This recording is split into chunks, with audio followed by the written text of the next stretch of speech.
ganda naman ng mga bulaklak dito, parang kifi ko. Para sa ito, Shizuka, dahil mahal kita. Wow, salamat. Ang bait po talaga, Suneo. Si Suneo talaga kahit kailan. Shizuka! Ito, simbolo ng pag-ibig ko! Aray ko! Aray ko! Good morning! Good morning sa'yo, good morning! Anong nakain mo ngayong umaga? Ang aga-aga, mag-race naman kayo, sige na! Ang sigla mo yata ngayong umaga. Oo nga. Ganun ba? Kung naging masigla man ako ngayong umaga, dahil yun sa... Dahil sa ano? Yun ay... Dahil sa mga panaginip. Magandang panaginip ko tuwing gabi, kaya maganda din ang gising ko. Panaginip pala? Gano'n kagandang panaginip mo? Teka, yung kagabi na panaginipan ko ay... lahat ng mga sutil sa buong bansa ay nasa isang lugar para asarin si Nobita. Pagkatapos, dumating ako sa lugar nun at taran! Tatapusin ko silang lahat! Pagkatapos nun, nakita kong tuwang-tuwa na si Nobita. Ba't naman ako pa? Kakaiba yan Teka, ano pa ba yung iba kong panaginip?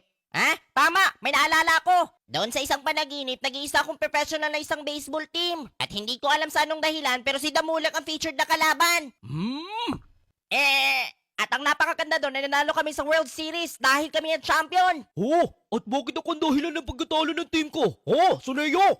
Panaginip lang yun at panaginip ko yun. Wala na tayong magagawa ron. Ang yabang nito, panaginip pala Yung nakaraan pala, mas maganda pala yung panaginip ko. Hindi ko alam kung bakit pero naging artista ako. Maraming babaeng nagkandara pa sa akin nun. At kasali ka na din doon si Shuka. Grabe, mahirap din pala maging sobrang sikat, no? Pero nakakatuwa. Sobra naman yun. Makasarili ang... Panaginip mo? Hindi Ikaw lang yata ang magaling sa panaginip mo Kasi panaginip ko yon, kaya wala na kayong magagawa. Alam ko yun pero... Ang malawak na imahinasyon ay yun ang bubuo sa maganda mong panaginip. Ano naman pa yung magandang bagay mapapanaginipan ko mamaya? Panaginip?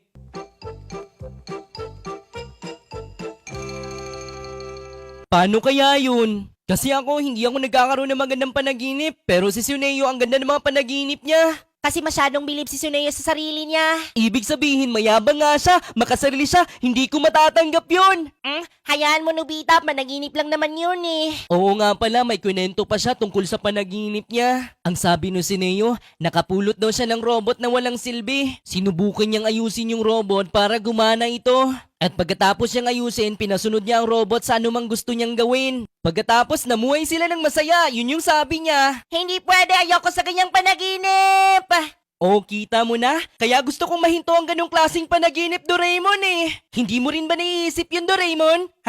Okay, sige. Dream Director Chair! Kapag umupo ka rito, pwede mo nang i-direct ang panaginip ng ibang tao. Panaginip ng isang tao? Kasama na ba dyan kay Suneo, Doraemon? Kahit panaginip pa ni Suneo, kaya kong ibahin ang direksyon ng kwento ng panaginip niya.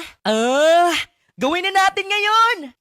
Sandali lang, magagawa lang natin yan kapag nanaginip na si Suneo. Oo nga, Doraemon. Nobita, gumising ka, Nobita. Inaantok pa ako, Doraemon Nobita, ayos lang ba sa'yo na maging kawawa ka na naman sa panaginip ni Suneo? Sige na, gumising ka na dyan, Nobita. Kasi naman Ano naman pa yung panaginip na papanaginipan ni Suneo ngayon? Siguradong kawawa ka na naman, Nobita. Oo nga, muntikan ko nang makalimutan. Teka, para saan naman yan, Doraemon? Ipapakita ng mga makinang to ang napapanaginipan ni Suneo gaya ng isang sinihan. Pagkatapos, gagawa naman to ng isang screen. Tapos dito naman yung screen projector. Pagkatapos, kailangan ko isentro ang antena kung nasan si Suneo. Handa ka na ba? Sisimulan ko na. Sana nananaginip na si Suneo ngayon. Ayan, may lumalabas! Walang sino mang makakagawa ng ganitong sasakyan sa buong mundo. Sisukali ka na. Pasasakariin na kita dito. Suneo, my love, ang gwapo mo na, ang galing mo pa. Hindi kayang gawin yan sabihin ni Shizuka. Wala tayong magagawa, Nobita, kasi panaginip ni Suneo yan. Teka lang. Ayan, dumating ka na, Nobita. Naku, sino siya? Huwag ka mag-alala. Kaibigan ko naman siya Kasi gusto ko rin sanang sumakay. Hindi ko na kayang tiisin to! Sandali lang, Nobita. Huwag ka nang mahiya. Umupo ka na. Ang bait mo talaga, Suneo, my love. Bakit naman? Sariling panaginip ko to ah! Dahil ako ang direktor ng panaginip na to, babaguhin ko ang nangyayari.